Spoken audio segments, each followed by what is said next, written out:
네, 시청자 여러분 한 주간 안녕하십니까? 이슈를 말한다의 신동호입니다. 북한이 또다시 평양순환 일대에서 동해 방향으로 탄도미사일을 발사했습니다. 정부는 북한의 계속되는 도발에도 불구하고 대북 인도적 지원을 재개하겠다라는 의지를 밝혀서 점점 논란이 커지고 있는 상황인데요. 안보 문제에 더해서 인사 문제에 이르기까지 정부가 출범 이후에 첫 중대 국면을 맞고 있는 것 아닌가라는 분석이 나오고 있습니다.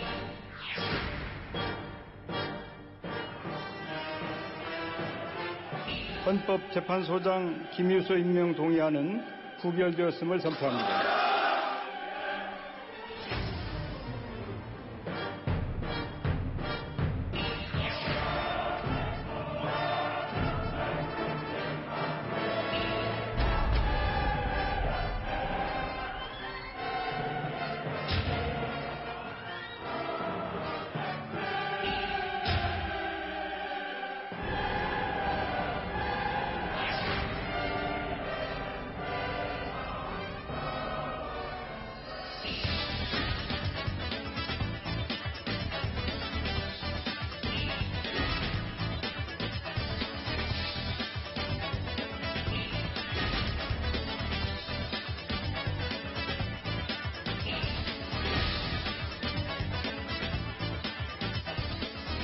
북한의 제6차 핵실험에 이어서 지난 금요일에는 말씀드렸던 것처럼 탄도미사일을 또 발사했습니다.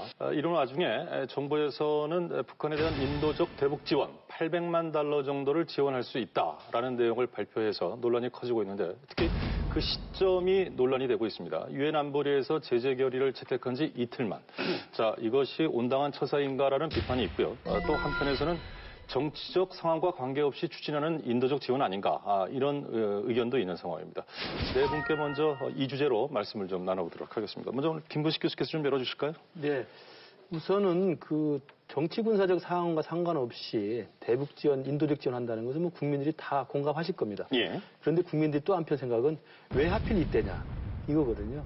그러니까 물론 저는 문재인 대통령의 정치적인 의중도 있었다고 생각해요. 유엔 총회에 가서 대북 강경 입장을 다시 한번 재확인하기 전에 가기 전에 인도적 지원이라고 하는 카드를 통해서 북한에게 대화의 문이 열려 있다는 것을 보여주기 위한 양수겸장이었던 것 같고요. 예. 왜냐하면 최근에 이제 핵실험 이후에 또 미사일 발사 이후에 문재인 대통령이 사드 배치 추가 배치를 완료를 했지 않습니까? 지지층이 굉장히 반발하고 있거든요. 지지층의 민심 위반을 달래기 위해서도 대화의 문은 열려있고 인도적 지원을 계속한다라는 입장을 밝힘으로써 자기 지지층을 달래보려고 했으나 저는 이 양수겸장 카드가 북한에게도 잘못된 시그널을 주고 국제사회에도 불편한 시선을 갖게 되고 지지층한테도 마음을 돌리기 힘들고 보수층한테는 더욱더 불안감을 주는 양수겸장이 결국 양쪽 토끼를 두 마리 토끼를 다 놓친 게 아닌가 이런 좀 우려가 있습니다. 오히려 자충수적인 측면이 있다. 예. 그렇군요. 예. 목요일날 속보가 떴죠. 뭐 800만 불 지원하겠다 했는데 이거는 뭐 보수 진보를 떠나서 정말 어이가 없다. 어안이 벙벙하다. 특히 트럼프, 푸틴, 시진핑, 아베 할 거 없이 주변 4강국 그 지도자들도 좀 어안이 벙벙했을 것 같아요. 왜냐하면 지혜롭다는 것은 때를 아는 겁니다. 농부도 뭐 씨를 뿌릴 때 수확할 때를 아는 것 아닙니까? 지금 유엔 대북 제재 이틀 만에 느닷없이 800만 불 지원하겠다. 그게 무슨 지원이든 간에 도대체 문 대통령이 무슨 생각을 갖고 있는지가 궁금해지는 대목인 것이고 여러 번 반복된 얘기지만 이 사람한테 운전대를 정말 맡기도 될런지가 불안해지는 그러니까 정말 어이없는 한 수였는데 뭐 어떻게 설명을 하더라도 납득이 잘 안 가는 부분이죠. 북한이 오늘 아침 또다시 일본 상공을 넘어 북태평양을 향해 탄도미사일을 기습 발사했습니다.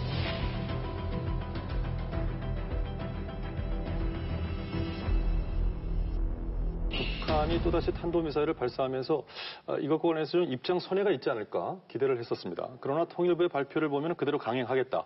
그리고 그 이유를 설명했는데 그 이유가 좀 또 논란이 되고 있는 것 같습니다.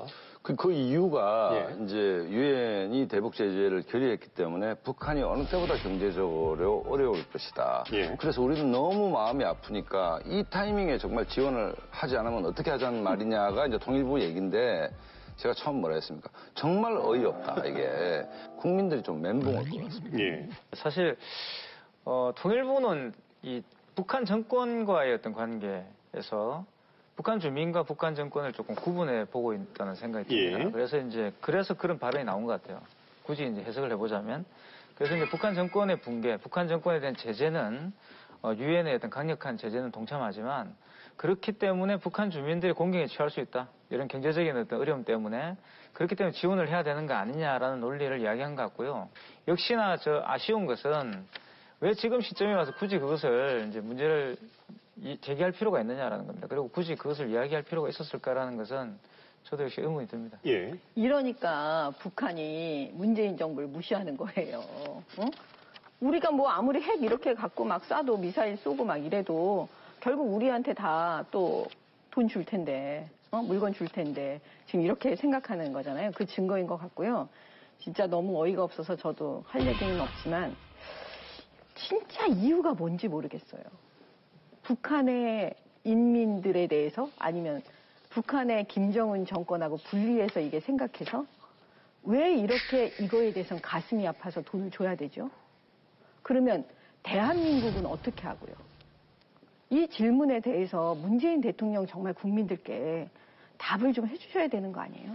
지금 우리한테 핵 쏴가지고 우리를 죽이겠다고 하는 그 사람들한테 뒤에서는 그 인민들을 도와준다? 그걸 누가 납득을 하겠어요. 인도적인 거라고. 그러면 우리 국민들이 지금 전쟁이 날까봐 아이들한테 엄마 전쟁 나면 제일 먼저 뭐 해야 돼요? 이렇게 물어보면 부모가 야 일단 지하실로 가 뭐라든가 집에 금방 오면 안 돼. 선생님 말씀에 따라야 돼. 지금 이런 대화를 각 가정에서 하고 있는 이 마당에 우리의 인도적인 거는 어떻게 하고 지금 북한 인민의 인도적인 얘기를 지금 우리 대통령께서 하십니까? 그래서 답답한 거예요. 그다음에 제가 진짜 놀랬던 건 이건데 지금 문재인 정부에서 이런 얘기를 했습니다. 800만 달러? 그럼 100억 정도잖아요. 미국이나 국제사회에 이미 알렸고 어느 정도 동의도 얻었다. 그런데 이 말이 나가고 나서였는지 스가 요시히데 일본 관방장관이라는 사람이 이런 말을 했어요. 우리 정부의 대북 인도 지원 검토 소식에 북한에 대한 압력을 훼손하는 행위다. 그리고 더 나아가서 뭐라고 그랬냐면요. 지난 3일 핵실험 등 북한이 도발 행동을 계속하는 지금은 대화 국면이 아니라 국제사회 전체가 북한에 대해 최대한 압력을 가할 때이다. 이런 상황에서 북한에 대한 압력을 훼손하는 행동은 피할 필요가 있다. 이렇게 얘기를 했거든요. 예. 그렇다면 확인해 봐야죠. 과연 이 정부 관계자라는 사람은 도대체 미국하고 일본한테 어떤 식으로 알리고 어떤 식으로 동의를 받았는지를 정확하게 얘기를 해줘야 돼요. 안 그러면 이게 거짓말일 수가 있잖아요. 지금 청와대가 국민을 상대로 이 중요한 부분을 거짓말할 수 있기 때문에 어떤 외교적 채널을 동원해서 허락을 받았는지 동의를 얻었는지 이거 밝혀야 됩니다. 그 관계자의 말이 얼마나 신빙성 있는지 모르겠습니다만 예. 저는 그 동의를 구했다는 말은 좀 견강구애 같아요. 제가 계속 사자성어 너무 많이 쓰는 것 같은데 예. 왜냐하면 동의를 구했다는 정도가 제가 지금 느끼기에 그 맥락상으로는 내가 이제 국제기구, 특히 뭐 WFP라든지 유니세프라든지, 뭐 정말 어디나 좋은 선의를 가진 사람이면 다 할 수 있는 국제기구잖아요. 거기에 북한의 영유아라든지 모자 보건 사업 지원을 위해서 이 정도 지원을 하겠다는 이야기를 미국 정부나 일본 정부 했을 때, 그건 인도적 지원 사업이고 국제기구를 통한 이런 지원 사업이기 때문에 그건 그렇게 하세요라고 또 동의를 구했다는 게 그렇게 이해를 표시하는 것이지 지금의 제재 국면에서 우리가 북한에 대해서 돈을 지원하겠다는 것에 대한 제재 국면의 이탈을 이야기하는 것 자체를 이해했다고 저는 보지는 않습니다. 네. 그러니까 저는 지금 그 관계자가 동의를 구했다는 이야기는 미국과 일본에게 이런 상황을 설명했고 미국과 일본으로부터 이해를 받았다는 정도지 동의라는 다른 거라고 생각합니다.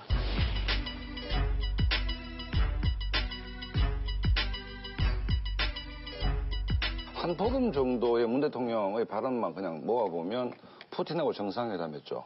뭔 얘기했습니까? 원유 공급을 좀 차단해달라고 얘기했습니다. 그 다음에 위원회에서 대북 제재 결의를 했습니다. 그 결의안이 생각보다 미온적이다라는 게 국내 여론이었습니다. 근데 느닷없이 800만 불 지원하겠다 했습니다. 이제 목요일이죠. 근데 이게 이제 기사 나오는 걸 보니까 NSC에서 협의를 거쳤다라고 했습니다. 그러면 800만 불 지원은 문정부 안보 컨트롤 타워의 결정이다. 그 다음에 문 대통령의 결정이라고 봐야 안 됩니까? 근데 그 다음날 아침 7시에 느닷없이 미사일을 쏩니다. 또 NSC가 또, 모여서 또 북한에 대해서 강력한 압박수단을 또 얘기합니다. 이런 상황에서는 대화도 불가능합니다. 우리에게는 북한이 우리와 동맹국을 향해 도발해올 경우 조기에 분쇄하고 재기불능으로 만들 수 있는 힘이 있습니다.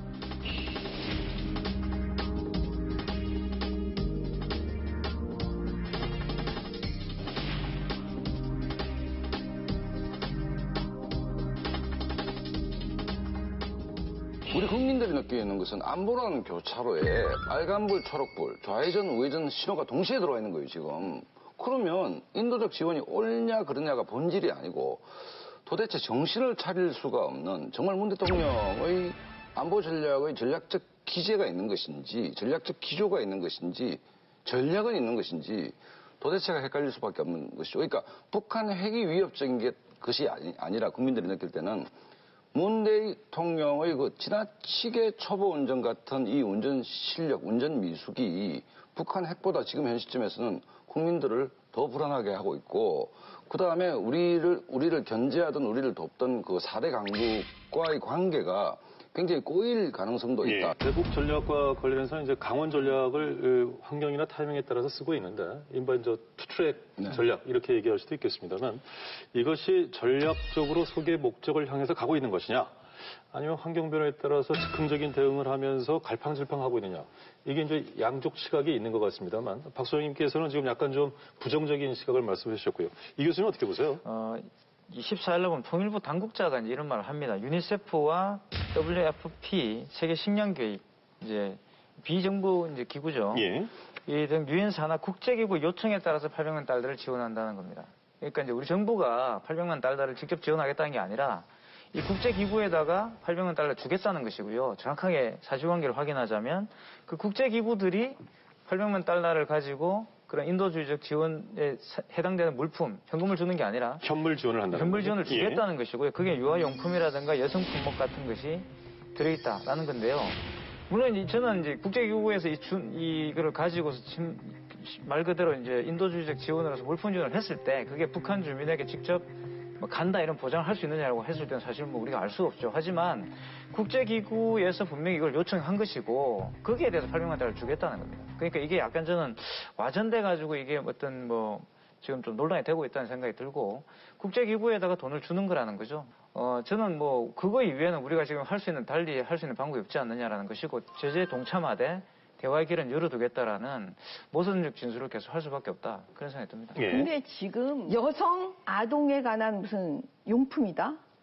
그런데 우리가 그 용품 사갖고 직접 나눠주는 것도 아니에요. 예. 이 핵으로부터 우리 국민을 진짜 문재인 정부가 어떻게 보호해 줄 것인지 말로만 하지 말고 압력을 뭐 간다? 어떻게 압력을 가는데 우리의 군사 무기를 뭐 증강하겠다? 어떻게 하는데 지금 세상에 그 사드 갖고도 방어용 무기인 사드 갖고도 이 난리를 치면서 국제기구 관련해서만 조금 제가 설명을 드리면 유니세프나 WFP 같은 국제기구를 통한 이 지원은요, 우리가 이제 직접 하지 않는 대신에 그 기구에서 수수료를 떼갑니다. 상당히 많이 떼가요. 그러니까 왜냐하면 그 대행을 해주기 때문에 수수료를 떼가는 대신에 모니터링은 철저하게 합니다. 근데 지금 우리 정 의원님이 생각하시는 다 지금 뭐 분유를 주고 기저귀를 줬을 때 다시 되파는 일은 거의 없다고 보시면 됩니다. 핵 개발 또 전술핵 재배치에 대해서는 문재인 대통령이 아주 단호하게 선을 긋습니다. 자, 이것에 대해서도 양론이 있는 것 같은데.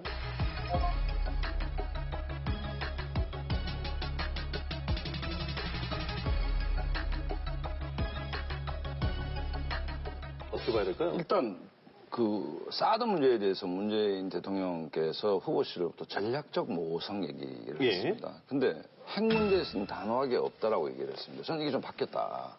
이 전술핵 부분은 사실 이 문제를 좀 전략적 모성을 가지고 좀 접근을 할 필요가 있지 않냐. 지금 국내 여론조사를 하더라도 전술핵이 있어야 된다는 여론이 비등합니다.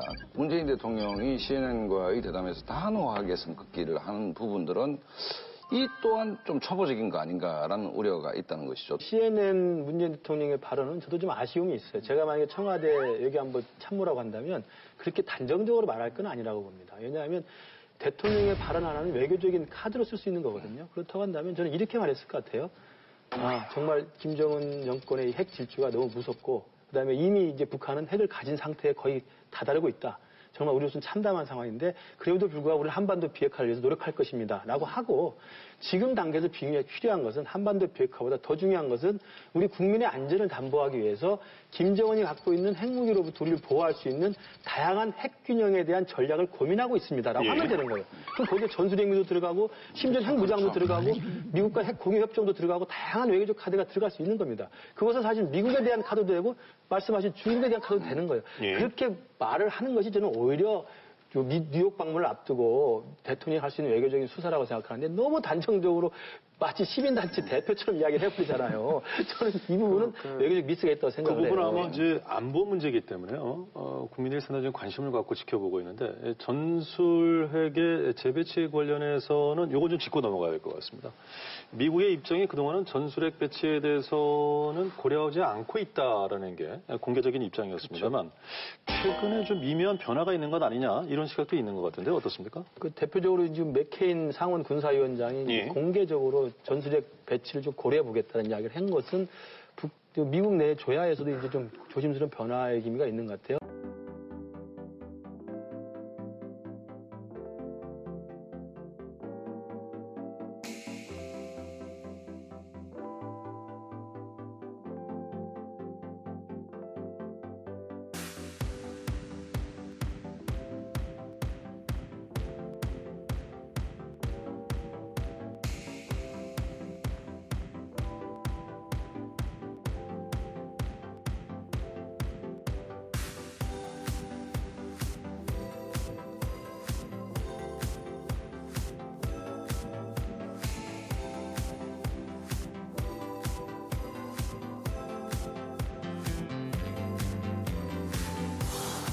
그렇기 때문에 이제 사실은 우리 정부도 전술핵 배치라고 하는 지금 자유한국당이나 야당 일각의 주장에 대해서 문을 닫을 게 아니라 그것들을 외교적 카드로 활용할 수 있는 지혜를 발휘하는 게 필요하다는 말씀 드리고요. 저는 그렇게 생각합니다. 지금 다들 세 분 말씀하신 논쟁이 있었습니다만 전술핵이든 아니면 핵무장이든 어떤 경우도 사실은 제일 중요한 건요. 미국과의 동맹의 신뢰입니다. 왜냐하면 우리가 이런 이야기를 하는 이유가 미국이 지금 계속 우리나라에 연례적으로 SCM이라고 한미연대 연례 국방장관 협의를 하면 가장 먼저 반복적으로 강조하는 게 그겁니다. 미국은 북한의 공격을 받아서 한국이 위험에 처했을 때 핵 확장 억제를 책임진다고 이야기를 하고 있어요. 핵 확장 억제라는 건 이제 이른바 핵우선이라는 것이어서 북한이 한국을 핵으로 공격하면 미국이 바로 즉각적으로 핵으로 보복한다는 이야기거든요. 말을 하고 있습니다. 근데 못 믿는 거거든요. 왜냐하면 김정은이 죽을 각오를 하고 서울을 핵으로 치면 트럼프 대통령이 서울을 보호하기 위해서 시애틀 포기할 수도 있어야 되는데 시애틀 포기를 못할 수 있다는 우리의 불안감이 있는 거예요. 그렇기 때문에 이제 우리 자체로 가지자 아니면 전술핵이라도 갖다 놔라 이런 건데 마찬가지입니다. 전술핵을 갖다 놔도요. 두 분은 전술핵 이야기 하셨습니다만 별 실익이 없는 게 전술핵을 가져다 놨을 뿐이지 사용권은 또 우리가 없어요. 나토식의 5개국이 핵 공유협정 맺고 있다고 합니다만 실제로는 미국 대통령이 허락하지 않으면 쓸 수가 없습니다. 그런데 어떻습니까? 나토의 그 5개국의 전술핵이 지금 배치되어 있는 상황인데 그것이 어떤 그 억제적인 측면에서 효력이 있습니까? 어떻습니까? 그러니까 유럽은 대륙이 크지 않습니까? 그러니까 사실은 독일이나 또 터키 이런 데 있는 것도 스페인하고 있으면 사실은 우리나라 지금 한국에 없고 괌 앤더슨에 있는 거랑 똑같은 거예요. 그러니까 큰 차이가 없는 겁니다. 현실적으로 국민의 불안감도 안보 요소 아닙니까? 중국과 북한이 핵을 무장하고 있는데 우리가 속수무책이다. 아무것도 없다라고 하고 그다음에 전술핵이 들어오더라도 미국 대통령이 최고의 어떤 그 승인권이 없으면 사용이 불가능하다. 우리가 경제도 심리다 하듯이 안보도 심리 아닙니까? 국민의 불안감을 낮출 수 있다면 경제적 효과도 있는 것이거든요, 사실은. 그런 측면에서 본다면 어찌됐든 그러니까 우리 그 미국의 핵 전략이 어찌됐든 이 문제와 관계없이 문 대통령이 단호하게 놓으라는 것은 100번 따져보더라도 최소한 국민들이 갖고 있는 핵 불안감을 낮추는데도 좀 실패한 워딩이다 저는 이렇게 봅니다. 네 분의 양론을 다 아마 우리 시청자분들께서 판단을 하시리라고 봅니다. 예, 정부 출범 초기부터 상당히 좀 곤혹스러운 것이 안보 문제에 이어서 인사 문제 아닌가 싶습니다. 김희수 헌법재판소장 후보자 결국 임명동의안 부결됐습니다. 청와대와 여당이 그 어느 때보다도 격한 표현을 쏟아냈고요. 헌법재판소장 김희수 임명 동의안은 부결되었음을 선포합니다. 문재인 정부 들어 첫 헌법재판소장에 지명된 김희수 후보자가 끝내 국회 동의를 받지 못했습니다. 대통령 지명 116일 만이고 국회 인사청문회 이후 95일 만입니다. 박근혜 전 대통령 탄핵에 대한 정치적 보복이고 정권 교체에 대한 굴복의 의도가 있는 것입니다. 무책임의 극치, 반대를 위한 반대로 기록될 것입니다.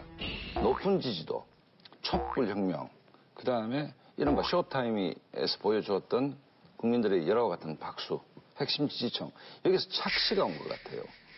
가장 기본적인 우리 초등학생도 아는 원칙 하나 얘기하면 헌법적 원칙, 우리는 삼권 분립 국가입니다.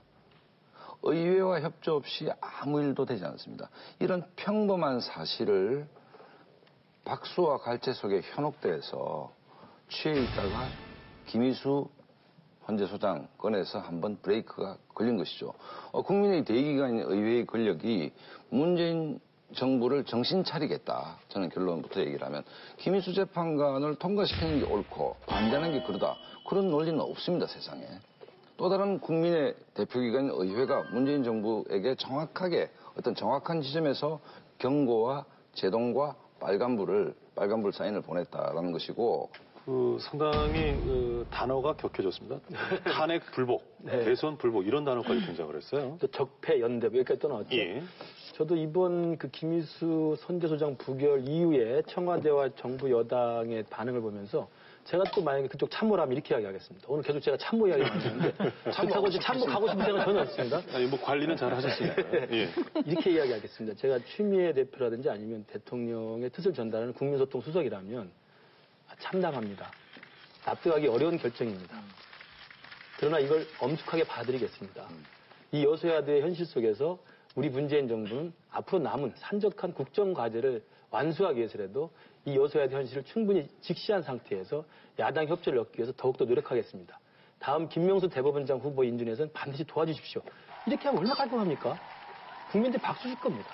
그리고 오히려 사고를 쳤다고 생각되는 국민의당이 머쓱해질 거예요. 근데 그 다음 어떻게 됐습니까? 김희수 부결 나자마자 청와대 국민소통수석은 바로 즉시에 무책임의 극치다. 반대를 위한 반대다. 일가를 했죠.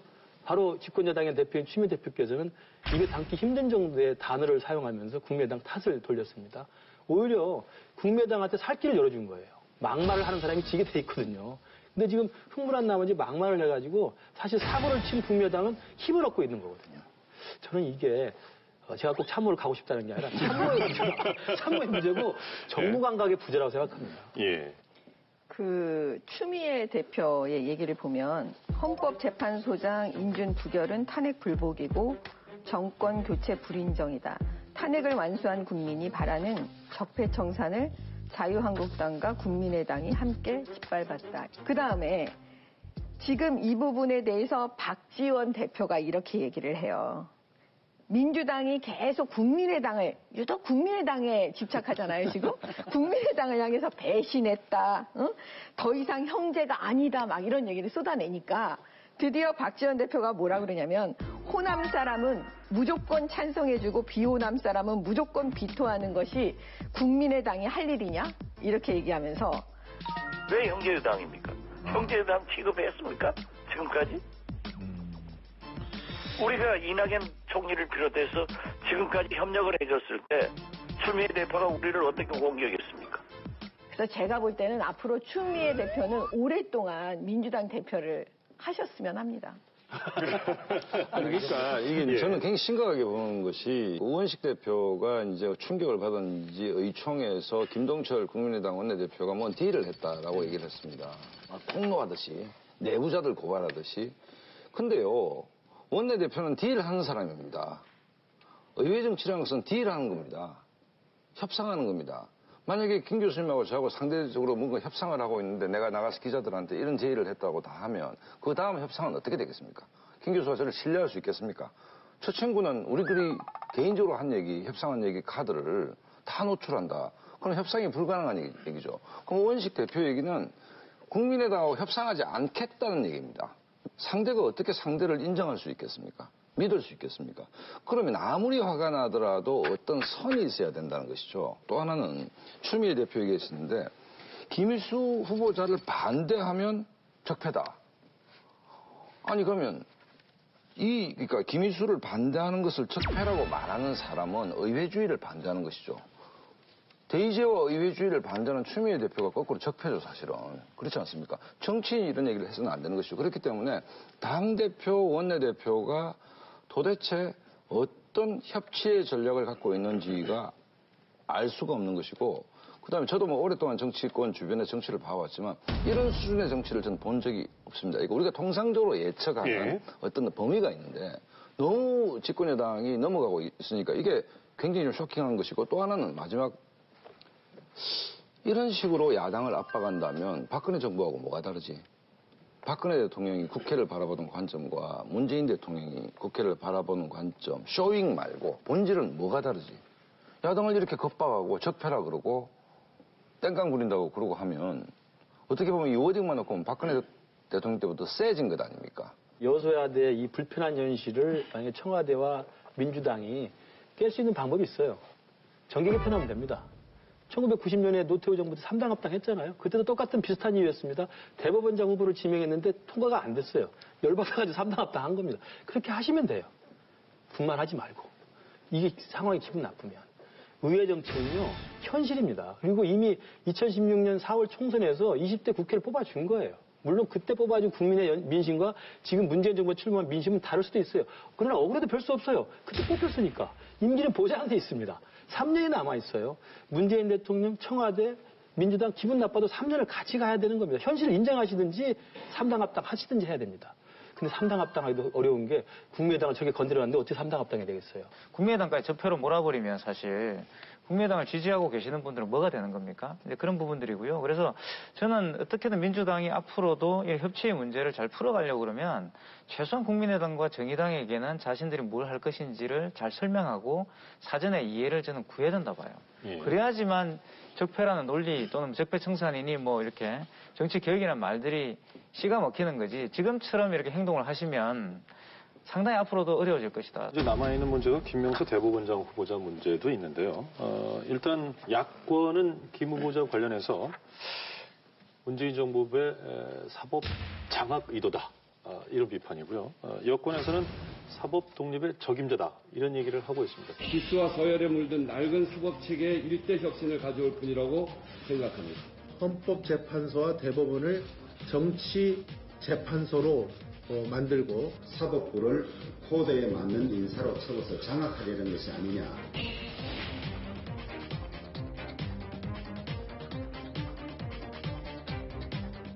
이것도 좀 김희수 헌법재판소장 후보자 못지않게 좀 남아있는 중요한 이슈가 아닌가 싶은데 어떻게 전망을 할 수 있을까요? 이번에 대법원장 후보자는 굉장히 중요합니다. 이번 대법원장 자리는.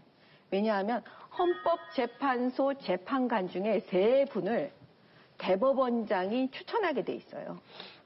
그렇기 때문에 지금 이거는 헌법과 법률, 이 전체적인 사법부 전체를 지금 좌지우지할 수 있는 수장을 뽑는 거예요. 근데 이분에 대해서 보면은 굉장히 우리법연구회라고 혹시 기억하실지 모르겠지만 좌성향을 많이 가지신 그런 분들이 모여 있는 것처럼 보였던 조직이에요. 그래서 문제가 많으니까 2010년도 정도에는 그게 이제 끊겼죠. 더 이상 이 우리법연구회라는 이름으로 아마 활동을 안 하신 걸로 알고 있어요. 그래서 이제 문제가 됐던 거죠, 지금. 그래서 제가 볼 때는 이번 대법원장 후보자는 적절하지 않습니다. 왜냐하면 너무나 편향되어 있어요. 후보자가 우리법연구회와 국제인권법연구회 활동을 하셨는데 이러한 활동이 정치적 편향성이 있다는 지적에 대해서 어떻게 생각하십니까? 정치적인 편향을 가진 단체는 아니라고 생각합니다. 그리고 저는 판사로서 어떤 편향성을 가지기보다는 항상 개개의 사건마다 보면 타당한 원칙을 구하고 정의에 맞는 판결을 하려고 했지 어떤 편향성을 제 판결에 드러낸 일은 없습니다. 네. 예를 들어 지금 야권에서 비판하고 있는 코드 인사다, 좌편향 인사다. 이건 맞죠. 왜 좌편향 인사인가? 좌편향이 나쁘다는 얘기가 아니고 3,200명 정도의 판사들을 인륜적 스펙트럼으로 쫙 펼쳐보면 아마 김명수 후보자가 제일 왼쪽에 있는 분일 겁니다. 그다음에 코드 인사라는 것은 이 김명수 후보자가 국제인권법 연구회 출신 아닙니까? 회장을 맡았는데 이 간사를 맡았던 김영현 판사가 문재인 정부 초대 청와대 법무비서관입니다.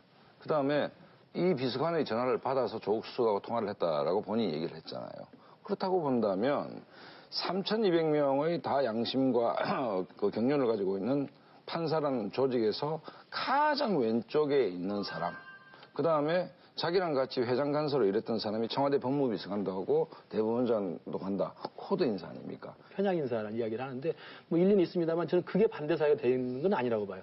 저는 오히려 제가 생각하는 반대 사유가 하나 있습니다. 합리적으로 생각하는 게 하나 있는데 저는 대법원장은 어떤 가장 막강한 권한을 가지고 있냐면 대법관을 추천할 수가 있어요. 근데 공교롭게도 지금 문재인 정부 임기 안에 나머지 대법관을 다 바꿀 수 있습니다. 바꿔야 됩니다. 이미 지난달에 2명을 바꿨고요. 문재인 대통령이 이미 2명을 지명을 했고 나머지 10명을 이 김명수 대법원장이 되면 김명수 대법원장이 추천한 사람으로 다 바꾸게 되어 있습니다. 그러니까 대법원 13명의 대법원 권력을 문재인 정부는 이 김명수 후보자 추천 사람에서 다 일색으로 바꿀 수 있습니다. 이게 굉장한 권력입니다. 임기가 보장되거든요. 이게 아주 공교로운 게 뭐냐면 본래는 탄핵이 없었으면 박근혜 정부 때 대법원장이 바뀌는 거예요. 그것하고 천양지차의 결과가 나오는 거죠. 저는 이거 굉장히 문제가 있을 수 있다. 왜냐하면 헌법재판소만 하더라도요. 두 분 말씀하신 헌법재판소 재판관 추천한다고 하는 헌법재판소만 하더라도 대통령 지명 몫이 있고 국회 지명 몫이 있고 대법원 지명 몫이 있어요. 나눠져 있습니다. 우리나라의 다양한 이념적 진영을 대변할 수 있도록 돼 있어요. 근데 대법관은 그렇지 않습니다. 대법원장이 전부 다 추천하는 거예요. 그러니까 김명수 후보자가 갖고 있는 만약에 이념적 편향 또 그분이 갖고 있는 어떤 자기 어떤 네트워크 이것만에 갇힌 나머지 10명에 대한 대법관을 임명해버리면요. 이건 굉장한 사법부의 독립에 문제가 있다. 저는 그래서 코드 인사 무슨 편향 인사라기보단 사법부가 과연 독립할 수 있느냐에 대한 질문을 먼저 해야 된다. 과연 문재인 대통령으로부터 그리고 문재인 정부 5년 임기 내에 과연 진짜로 우리 김명수 대법원장이 되면 사법부가 행정부로부터 자기의 권력을 독립시켜서 자율권을 유지할 수 있는가가 제일 문제가 된다고 생각합니다. 정확하게 말씀하셨어요. 맞아요. 왜냐하면 대법원장은 그 대법관 전체를 다 제청해요. 그럼요. 그래서 대통령이 임명하기 때문에 바로 그런 부분이 있어요. 그래서 아까도 제가 말씀드렸지만 사법부를 장악하게 된다니까요. 이런 일이 벌어지니까. 근데 이분은 제가 이 얘기는 좀 안 하려고 하다가 보면 참 재밌는 지점인데 보통 고위 법관이나 고위 검사들은 차가 나옵니다. 차가 있어요. 전용차가. 관용차를 이용하게 돼 있어요. 근데 이분 후보자가, 김명수 후보자는 22일 날 양승태 대법원장 면담을 위해서 상경할 때요. 시외버스를 타고 왔어요. 왜 그랬을까요? 그냥 관용차 타고 오면 되는데. 백팩을 들고 왔죠. 네. 저는 원래 법관들은 잘 이렇게 안 하거든요. 법관들은 정치적이지가 않아요, 보통. 근데 이분은 시외버스 타고 이렇게 하는 거 봤을 때, 이 사람은 이미 정치인이지 법관이 아니구나라는 생각이 들었어요. 그 다음에 두 번째는 뭐냐면, 대법원장을 면담해서 뭐라 그랬냐면, 오판사의 금식 문제를 해결해달라? 라고 요청을 했대요. 근데 그 오판사라는 분은 뭐냐? 법원 내부망에다 재판이 곧 정치라고 말해도 좋은 측면이 있다 이렇게 얘기해요. 그러면 지금 이 인권법위원회 그다음에 하나회 같은 이런 조직들 우리법 연구회 여기 다 소속된 이 분들은 사실은 재판을 하는 그냥 평범한 우리가 생각하는 그런 판사가 아닌 거예요. 이 법원 안에서 정치를 목적으로 하는 사람일 수도 있겠다라는 생각을 지금 증거로 보여주고 있는 사례예요. 제가 하나만 더 말씀을 드리면 아까 그 관용차 거부하고 대중교통 이용하고 백팩 메고 왔던 거게 사실은 화제가 됐었고 청문회에도 이제 질문했지 않습니까? 질문에 대한 답이 아주 걸작이었죠. 혼날까 봐 그랬다. 지명 발표를 듣고 대법원장님과 예방 시간을 정한 다음에 가는 것에 관해서 이야기를 할 때 이게 과연 저에게 차가 주어지기는 춘천지방법원장의 직무를 수행하라고 줬는데 이게 춘천지방법원장으로서의 일인지 아니면 저 개인의 일인지 의문이 들었습니다. 저는 관용차를 쓰면 혹시 그러면은 관용차를 타고 오면 국회의원들한테 혼날까봐 또 국민들한테 혼날까봐 대중교통 아니 이거는 양승태 대법원장 면담하러 그러니까 그 자리에 갔을 때 그러니까 청문회에서 왜 관용차를 안 타고 갔느냐 물어보니까 혼날까봐 그랬다는 거예요. 저는 그 대답을 듣고 무슨 생각을 했냐면 이 김명수 후보자 아까 말씀드린 사법부 독립의 적임자라는 생각을 해봐야 되고요. 두 번째는 대법원장은 대한민국 사법부의 최고 어른입니다. 최고 어른이기 때문에 경륜과 경험과 기술을 중요시하는 이 법조 문화 중에서는 최고의 정점에 있는 분이에요. 근데 지금 기수 파기한다고 지금 양승태 대법원장보다 10수년 밑에 기수를 파격 발탁한 거거든요. 지금 대법원장으로 되시더라도 자기 지금 13명 이루어진 대법관 전체 회의에 들어가면요. 9명이 자기 선배입니다. 잘 아시겠지만 대법원장은 대법관 전원 합의체를 이끌어가서 자기가 리더가 돼야 됩니다. 그래서 국가에 중대한 사안이 생기면 그것에 대해서 자기 리더십을 발휘하고 법적인 지식과 경륜과 경험을 발휘해서 하나의 중지를 모아내야 되거든요. 그럼 과연 이분이 뭐 그렇다고 해서 대법관 안 했다고 제가 뭐 문제가 있다고 그러는 건 아니에요. 그러나 대법관을 안 했던 경험이 없는 사람이고 지법원장하고 바로 된 사람이고 기수가 10분이나 밑에 분이 올라와서 자기보다 9명의 기수가 높은 상황에 전체 대법관들의 전원합의체를 효과적으로 이룰 수 있는 경륜이 있을까? 제가 아까 말씀드린 혼날까봐 가용 찾았다? 경륜의 부족이거든요. 또 이제 하나 짚어봐야 될 부분이 이것은 이제 정부로서는 상당히 좀 아픈 대목이 아닌가 싶습니다만 박성진 중소벤처기업부 장관 후보자 결국 자진 사퇴했습니다. 이 인사청문보고서 채택 과정에서 부적격을 받았는데 이제 더 아픈 대목은 여당의 묵인 뭐 이런 단어가 지금 또 등장을 했거든요. 지금 문재인 정부 1기 내각에서 차관급 이상이 7명이 낙마한 겁니다.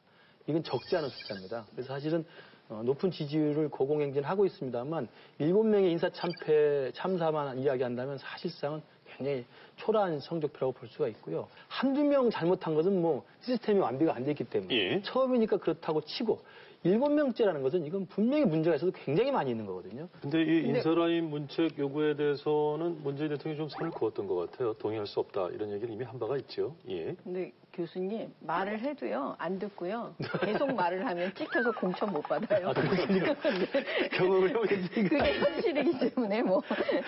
저는 뭐 이걸 많이 강행했을 때는 말 그대로 정말 인사 참사가 벌어지지 않겠냐고 저는 생각을 했었는데 다행히 뭐 사퇴를 하셨다고 뭐 그러는데 문제는 뭐냐 그러면 말씀하신 결국 이것도 인사검증 시스템의 문제입니다. 그러니까 대통령이 말 한마디에 그냥 찾다가 보니까 제대로 검증도 안 된 상태에서 어떤 사람을 청구하고 그 사람이 나와서 과거의 전략을 싹 닦아버리고 그냥 앞으로 잘하겠습니다. 그리고 또 민주당은 뭐 앞뒤 안 가리고 무조건 이렇게 밀어붙이고 이런 것들이 과연 우리에게 말씀하셨던 것처럼 대의, 그러니까 뭐 적폐청산하고 정치개혁하고 뭐 대한민국을 좀 더 나라다운 나라를 만들고 이런 것과 너무나 배치되잖아요. 자, 정부가 안보 문제 그리고 인사와 관련해서 상당히 중대한 국면에 들어섰다라는 얘기를 저희가 지금까지 나눴는데 1야당인 자유한국당 참 만만치 않게 됐습니다. 이른바 박근혜 지우개에 돌입한 상황인데 이게 지금 당내 분란이 만만치 않을 것 같습니다. 친박 핵심 서청원, 최경환 의원 자진 탈당 권유 얘기 나왔는데 이게 이제 탈당 권유가 오고 열흘이 지나면 제명까지 가는 것이죠. 일부 비박계 의원들은 그것만으로 안 된다라는 얘기고요. 친박은 친박대로 이래가지고는 해결이 아니다. 부딪히고 있는 상황입니다. 이게 표준말인지 모르겠습니다만 개찐 도토리다. 예. 제가 볼 때 도토리 키재기 아닌가 싶어요. 지금 우리가 앞서서 계속 이 문재인 정부 그다음에 민주당의 문제점 잘못된 거 이야기를 하고 있는데 야당의 바로 서고 야당이 제대로 할 일을 하면 저렇게 정부가 못하는 거거든요. 근데 야당이 지금 뭐 하는 겁니까? 홍준표 대표 사실 지난 대선 때는 또 우리 태극기 집회 나가신 분들 표를 얻기 위해서 박근혜 대통령을 옹호하고 박근혜 대통령한테 또 칼을 꽂을 수는 없다라고 이야기하면서 비호했지 않습니까? 조직적인 좌파들이 뭉쳐서 촛불을 만들었습니다. 대통령을 탄핵하고 감옥까지 갔습니다. 검찰 보고 박근혜 병원 보내라 한번 하십시오. 자, 박근혜 병원 보내라. 그리고 이제 선거 끝나고 할 거 다 했지 않습니까? 그러니까 또다시 대표로 와가지고 이제는 박근혜 대통령 출당시키겠다? 저는 일단 앞뒤가 서로 맞지 않는 일관되지 못한 행동을 하면 그 정치인으로서는 가장 큰 타격이고요. 그 다음에 하려면 제대로 하든가. 고작 3명, 달랑 3명 가지고 됩니까? 우리 박사님도 잘 아시지만 하려면 제대로 하든지. 저는 생색만 내는 거라고 생각하고요. 저는 더 안심한 건 사실은 지금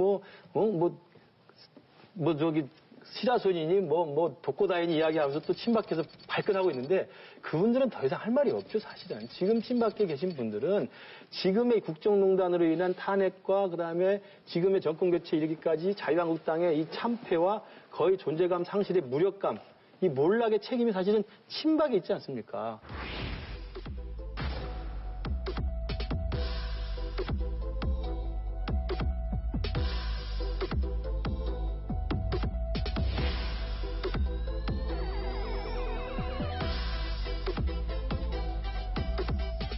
엊그제 저기 홍준표 대표가 어디 대학 가가지고 이야기한 것처럼 친박은 이념 집단도 아니다.